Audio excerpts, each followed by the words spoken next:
This is the skull of Phineas Gage, who over 150 years ago became one of the most celebrated cases in the history of medicine, which is why he's still here in the Warren Museum at Harvard Medical School.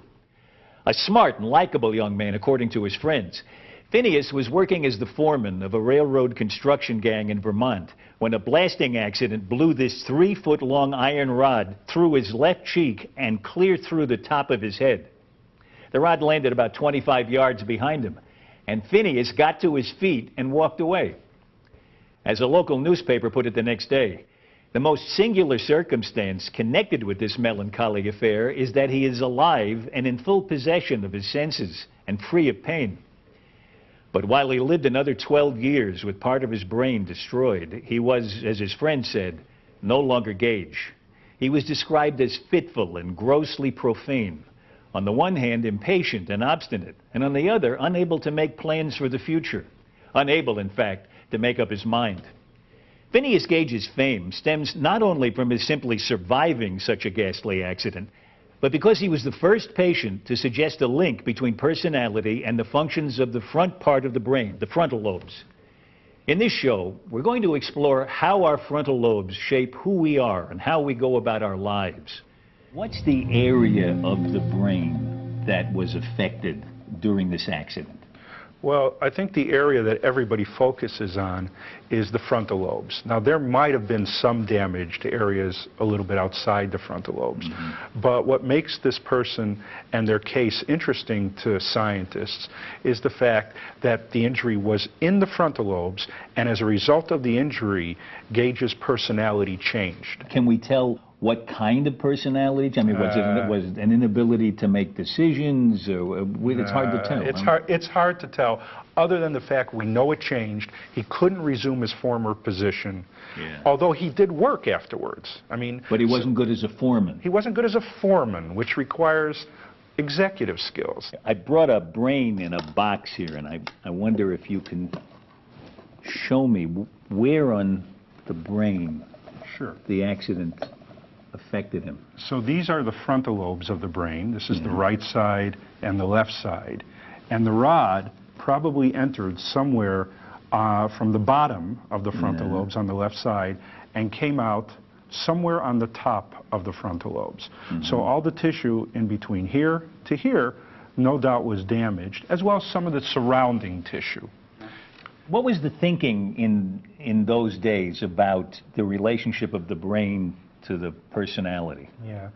How did they organize their thoughts about that? Well, there wasn't a lot of sophisticated thinking. Here's an example of such thinking. This is a phrenology skull, and you can see etched into the skull in different places are what might be called faculties. Phrenology was invented by a very bright fellow called Franz Joseph Gall, who thought that different parts of the brain did different things. His mistake was in believing bumps in the skull reveal what lies beneath. Has any one of these areas shown to confirm? You don't even have categories Alan, like it was this a anymore. crapshoot. Yeah, you know? I mean, benevolence. Nobody's looking for benevolence in the brain. We're all looking for benevolence, but not right now in the brain. Reasoning faculties he's got over here. So that's probably not a bad place to have it. There's probably some relationship between the functions of the frontal lobe and your ability to do certain kinds of reasoning. He's got language under the left eye. Yeah. Is that possible? Is there?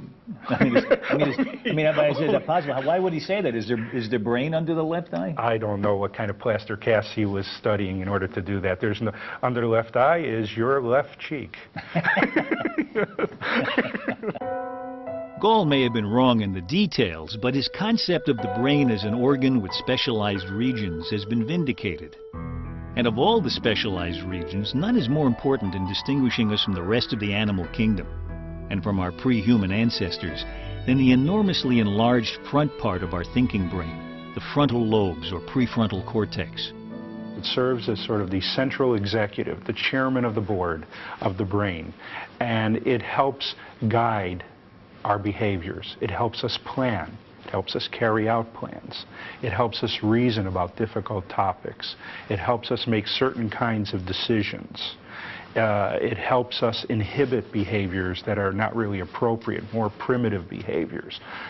For example, let's say you want to be on a diet and you love chocolate, and in front of you you see this wonderful, delicious chocolate cake, right. but you know you shouldn't have it. Right. Well, the back of my brain is wants it, and the front of my brain is saying, right. not good for me. Right. And so you're able to put it off because you have another goal. Maybe the goal is to lose weight. Yeah. Maybe the goal is to live longer. Right. So these goals are going to be much more important than this sort of short-term goal based on just seeing that chocolate cake right. in front of you.